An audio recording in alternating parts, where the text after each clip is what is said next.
Hello everybody and welcome to another Nephilim Builds. It's Pride Month and we're going to be celebrating by making various LGBT plus couples in media. Today we're going to get downright adorable as Doribull from Dragon Age Inquisition. As always, keep in mind that these videos are about capturing the spirit of the character rather than capturing their abilities perfectly. With that said, let's start with Dorian because his name comes first. Using the standard point array, we'll put the 15 into Charisma. There's Charming and then there's straight guys saying you don't count Charming. Next will be the 14 in Dexterity. Dorian's too pretty to die, so he needs to dodge. We'll put the 13 into Constitution, not just anyone can ride the bull. We'll put the 12 and 10 into Wisdom and Intelligence respectively. We don't need either for this build, but Wisdom saves are good for resisting demonic temptation. We'll come back to that in a minute. This will leave Strength at 8, Mages are wimpy. For race, we're going to take Variant Human, putting our +1s into Charisma and Constitution and taking the Warcaster feat. We'll also take Insight for our skill and Speak Common and Infernal. We'll take the Noble background, getting Position of Privilege, History and Persuasion, Abyssal, and Cards for some Wicked Grace. For class, we're going to go with Fiend Warlock. Okay, I know what you're saying, but hear me out. Necromancy in Dragon Age works by calling on the power of spirits, and demons in Dragon Age are basically just spirits who had one too many bad days. Is that stretching it more than Bull stretches Dorian's butthole? Yes it is, but Fiendlock is the only official thing that gives me almost everything I need without several things that I don't in the slightest. Just bear with me here. Anyway, we'll get Wisdom and Charisma saving throws, pick Arcana and Religion for skills, and be proficient with light armor and simple weapons. At level 1 we'll get Dark One's Blessing for Death Siphon. At level 2 we'll get our Invocations, and at level 3 we'll get our Pact Boon, picking Pact to the Talisman. At level 4 we'll get an ability score improvement which we'll put into Charisma. At level 6 we'll get Dark One's Own Luck. At level 8 we'll get another ability score improvement which will cap our Charisma. At level 10 we'll get Fiendish Resilience for something resembling Guardian Spirit. Everyone dips at least a little into Spirit.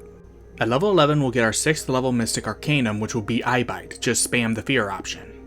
At level 12 we'll get another ability score improvement which we'll put into Dexterity. At level 13 we'll get our 7th level Mystic Arcanum, picking Finger of Death for a Spirit Mark, Concentrated Detonation Walking Bomb Wombo combo.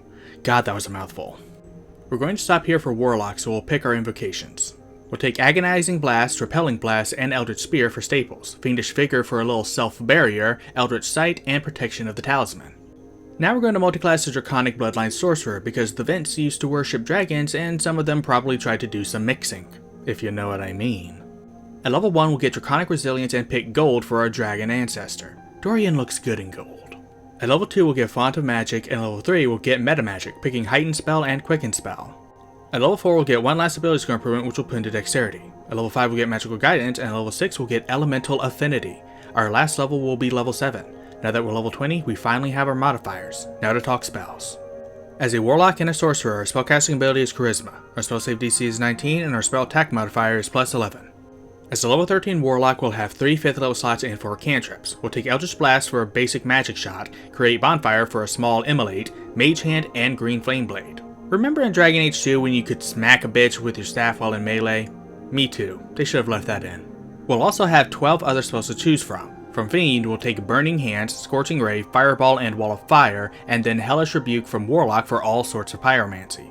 We'll also take Elemental Bane to make that fire hurt more, then Cause Fear and Fear for horror.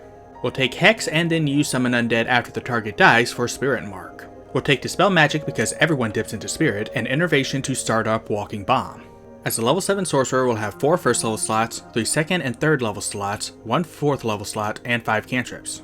We'll take Firebolt for Flash Fire, Prestidigitation and Blade Ward to fill slots, and Frostbite and Shocking Grasp because you should always dip a little bit into the other elemental trees. We'll also have 8 other spells we can choose from. We'll take Shield for some Stealth Barrier, Magic Missile for Energy Barrage, and Charm Person because Dorian is just that handsome. We'll also take Witch Bolt for a little more from the Storm Tree. We'll take Kinetic Jaunt for Fade Step because every mage needs that, Shatter to detonate a Walking Bomb, and Enemies Abound for some more intense panic. Our last spell will be Slow, which will ironically be our version of Inquisition's Haste. Going back to the main sheet, we'll take our Quarterstaff and a Spellcasting Staff and call it the same thing. Our AC is 17, our movement speed is 30, and our average HP is 136 with 7d6 and 13d8 hit dice. And with that, we are done.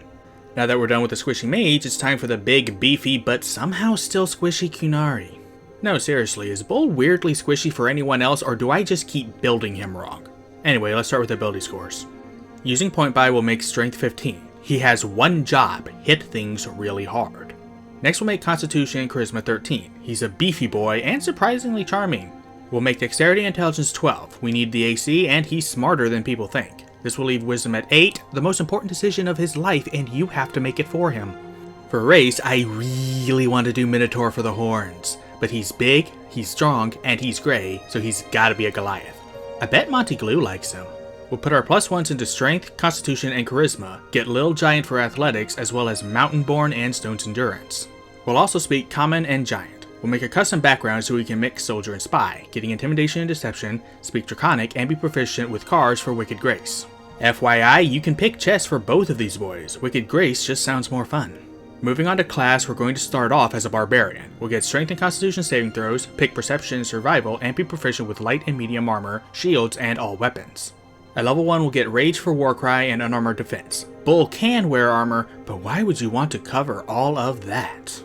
Now we're going to multiclass to Fighter, getting Second Wind and our fighting style, picking Great Weapon Fighting. At level 2, we'll get Action Surge, and level 3, we'll get our Martial Archetype. We'll pick Battle Master because it's one of the skill trees, taking Painter Supplies for giggles and getting our superiority dice and maneuvers. We'll take Sweeping Attack for Whirlwind, Riposte for Block and Slash, and Rally for some light Horn of Valor. At level 4, we'll get an ability score improvement, which we'll put into Strength. At level 5, we'll get Extra Attack. At level 6, we'll get another ability score improvement, which will cap our Strength. He has one job, we need to make sure he does it well. Now we're going to multiclass to Divine Soul Sorcerer because Qunari are believed to have the blood of dragons, and the Vince used to worship dragons. Oh, what's that? Iron Bull shouldn't have magic because he isn't a mage? Well then maybe Bioware shouldn't give their non-mages abilities that clearly look like freaking magic. Bite me and fight me. Anyway, at level 1 we'll get Favored by the Gods and Divine Magic, picking Neutrality for our affinity. At level 2 we'll get Font of Magic, and at level 3 we'll get Meta Magic, getting Heightened Spell and Quicken Spell. At level 4 we'll get another ability score improvement, which we'll use to take the Tough Feat, and at level 5 we'll get Magical Guidance. Going back to Fighter, at level 7 we'll get Know Your Enemy, another superiority die, and 2 more maneuvers. We'll take Menacing Attack because he's scary, and Evasive Footwork for a combat role.